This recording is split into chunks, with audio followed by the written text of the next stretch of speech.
ladies and gentlemen, and welcome to another edition of Skeptic Bible Study. And this one goes out to Ben Alyssa, who had a special request that I do one on the topic of whether or not the Bible says that the world is flat. Now, this is a bit of a challenge because a lot of the references in the Bible to the four corners of the world, which would imply that the earth is flat and square, could be disregarded by Christians as being simply metaphors. And rightly so. When I wrote God versus the Bible, I was actually very cautious. I said, okay, is there any way that this passage in the Bible that I'm quoting right now could be disregarded as being metaphoric? And if I answered yes, or if there was any doubt in my mind, I threw it out. But there was one passage in the Bible that talks about the four corners of the earth that I did not throw out for very specific reasons, as we shall see. Everyone turn in Isaiah to chapter 11, verse 12. And he shall set up an ensign for the nations, and shall assemble the outcasts of Israel, and shall gather together the dispersed of Judah from the four corners of the earth. Well, four corners of the earth is rather dramatic language, and even if we dismiss it as metaphoric, it still means that the dispersed Jews would be coming from all over the earth, as in from Australia, from China, from the Americas, from everywhere on the earth, right? Well, actually, the places where these dispersed Jews were coming from were specifically named in the previous verse, chapter 11, verse 11. And it shall come to pass in that day that the Lord shall set his hand the second time to recover the remnant of his people, which shall be left from Assyria, and from Egypt, and from Pathros, and from Cush, and from Elam, and from Shinar, and from Hamath, and from the islands of the sea. Well, where are these places? Well, let's see here. Assyria is modern-day Syria, northern Iraq. Egypt is, of course, Egypt. Pathros is Upper Egypt. Cush is located in Sudan. Oh, and by the way, Cush had serious problems with illegal immigration in its day. Everyone from all over the world wanted a cushy job. Anyway, Elam is western Iran. Shinar is from southern Iraq. Hamath is a city on the eastern Mediterranean. And the islands of the sea is likely a reference to Crete, Cyprus, and some of the other Mediterranean islands.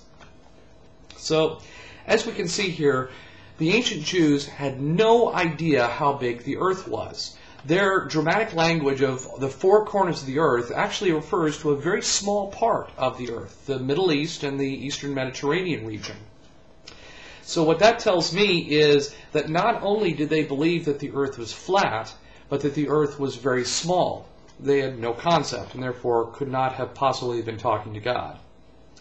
Now everyone turn in Isaiah chapter 40. Now this is my favorite verse to point out that the ancient Israelites believed that the earth was flat, because it is often touted by Christians as proof that the ancient Israelites had scientific understanding that they could not possibly have had. Now, at first glance, it seems that the Christians are right. Everyone read along with me in verse 22, chapter 40 of Isaiah. It is he that sitteth upon the circle of the earth, and the inhabitants thereof are as grasshoppers, that stretcheth out the heavens as a curtain, and spreadeth them out as a tent to dwell in. Now, a lot of Christians point to this and say, aha, you see, circle of the earth. That means that the ancient Israelites believed that the earth was round at a time when everyone believed that the earth was flat. And how could they have had that knowledge unless they spoke to God? See, the Bible is scientifically compatible. It's completely compatible with science. Actually, the word that they used is circle, not sphere.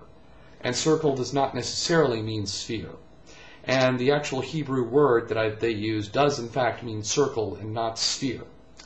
Now, what that Isaiah was saying at that point is as you look over the horizon, it does seem like the earth is a circle. And that was the chart that they used at the time, that the earth was a circle and that the sky was like a great big dome. And that, of course, is verified by the metaphors that stretcheth out the heavens, that is the sky. And by the way, the word for sky and heaven were the same in ancient Hebrew, as a curtain, and spreadeth them out as a tent. Now, the very idea of a tent is that the tent is, of course, over top, and that the earth is flat. The earth could not possibly be a sphere if the sky were like a tent, because that's not the way tents work. Tents have a floor, which is, of course, in this metaphor, the earth itself. So that actually proves that the ancient Israelites believed that the world was flat. They also believed that the world was very small, as is underscored in the Gospel of Matthew. Everyone turn to Matthew chapter 4, verse 8.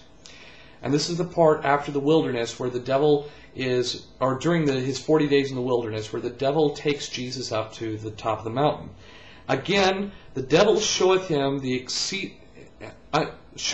him into an exceedingly high mountain, and showeth him the kingdoms of the world and the glory of them.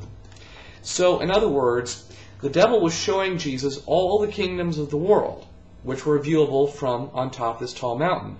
That would mean that not only is the earth flat, where it can be viewed from a mountaintop, but it must be very small. The ancient Israelites, or the ancient Christians in this case, had no concept how big the earth was in fact. Now there are many other references in the Bible.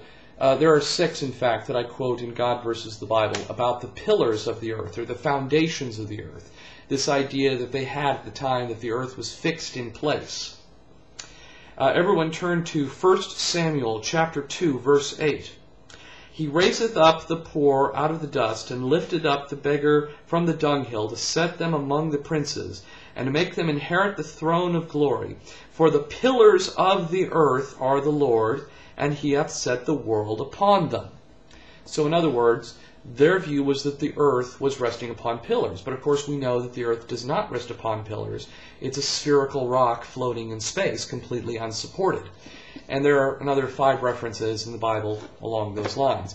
If anyone would like to know more information, please go to the link God versus the Bible at godversusthebible.com, and I have a specific link to the passage that talks about the subsection that talks about the earth is flat, very small, and is supported by pillars. And may God's gift of reason light our way.